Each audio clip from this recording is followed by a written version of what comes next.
que enfrentar em seu governo.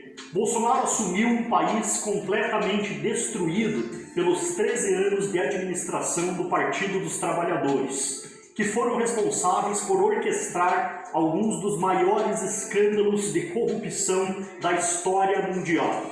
Dilma Rousseff, que recebeu seu impeachment em 2016, entregou o país em uma das piores situações econômicas e sociais de todos os tempos da nossa história. Os números que vou apresentar a seguir são apenas uma amostra da herança deixada pelos governos do PT para Jair Bolsonaro.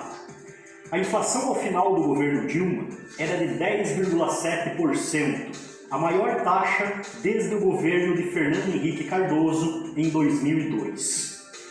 A taxa de desemprego era de 10%, um aumento de 38% em relação ao ano anterior, ou seja, cerca de 2,8 milhões de pessoas perderam o emprego em apenas um ano. Em 2015, o país tinha uma dívida pública de 2,8 trilhões de reais, 21,5% superior à de 2014. A parcela do PIB destinada ao investimento era de 2%. Paraguai e Peru, por exemplo, investiram 11% naquele período. A renda média do trabalhador durante o governo Dilma caiu 3,7%. A produção de bens de capital, máquinas e equipamentos teve queda de 24%, com a atividade industrial como um todo tendo diminuído 11%. Nessa época, a indústria utilizava apenas metade de sua capacidade produtiva. A participação da indústria no PIB era de 17% em 2002, antes do PT assumir com Lula no governo. Ao final do governo do PT, estava em apenas 9%. Dilma entregou a Petrobras com um prejuízo de 34 bilhões de reais e com suas ações tendo perdido 55,6% do valor. Nos últimos 2 anos de seu governo, a Petrobras demitiu 170 mil funcionários. O rombo nos fundos de pensão de empresas controladas pelo governo foi de 47 bilhões de reais, a serem cobertos pelos funcionários dessas estatais. Apesar de ter como slogan Brasil, Pátria Educadora, a realidade era bem diferente da propaganda do governo do PT. Em seus últimos anos de governo, Dilma cortou 40% nas verbas do Ministério da Educação, o que gerou em 2015 o colapso das universidades públicas. Nada menos do que 48 das 63 universidades federais interromperam suas atividades por falta de pagamento de salários e até por falta de condições de uso.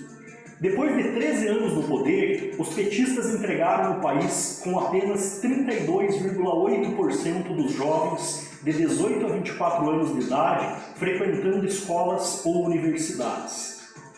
Na época em que o ministro da Educação era Fernando Haddad, a evasão escolar saltou de 7,6% para 16,2%.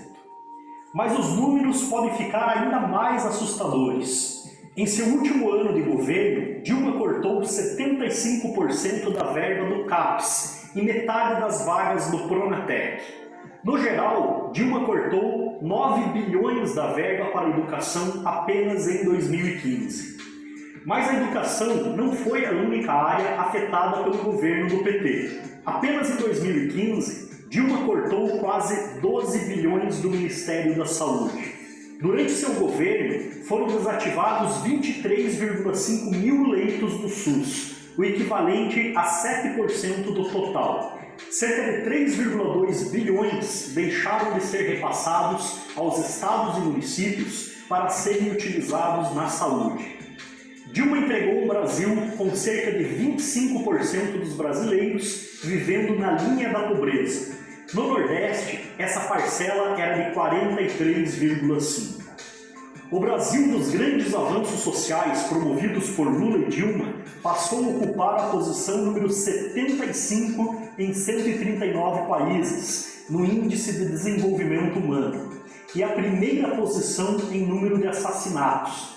Cerca de 13% dos casos registrados de assassinatos no planeta aconteciam em nosso país.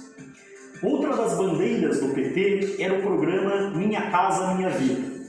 Mais de 40% dos imóveis adquiridos durante o governo Dilma foram devolvidos às construtoras. O déficit de moradia era de 6,4 milhões. Em seus últimos anos na presidência, Dilma ainda cortou cerca de 40% da verba do programa Minha Casa Minha Vida. Dessa forma, na época do seu impeachment, cerca de 4,7 mil obras financiadas direta ou indiretamente pelo governo federal estavam paradas. Além disso, nada menos do que 75% das maiores obras continham irregularidades como superfaturamento, direcionamento de licitação e falhas de projeto. Também é importante lembrar de todos que foram beneficiados no governo Dilma. Por exemplo, o BNDES despejou 1,2 trilhões de reais nas contas de grandes empresas, não por acaso todas envolvidas em esquemas de corrupção denunciados pela Lava Jato.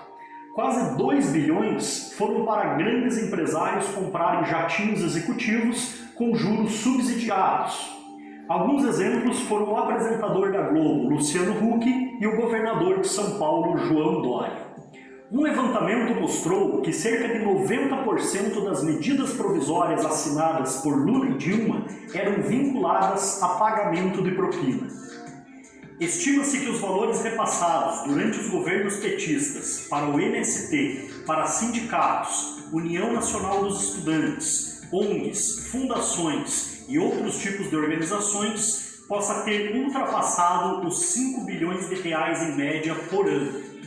Apenas durante o governo de Lula, os bancos lucraram 9 vezes mais do que durante os governos do FHC. Entre 2002 e 2010, os 9 maiores bancos brasileiros expandiram seus lucros em 550%. Apenas o Itaú, que foi um dos patrocinadores das campanhas do PT, teve um lucro de 23,35 bilhões em 2015. O maior lucro anual de um banco registrado na história do país até aquele momento. De todos os projetos que conseguiram patrocínios culturais via Lei Rouanet, subsidiados pelos governos do PT, em média 50% dos recursos ficaram com artistas que lideraram as campanhas contra o impeachment ou que apoiaram os governos do PT em algum momento.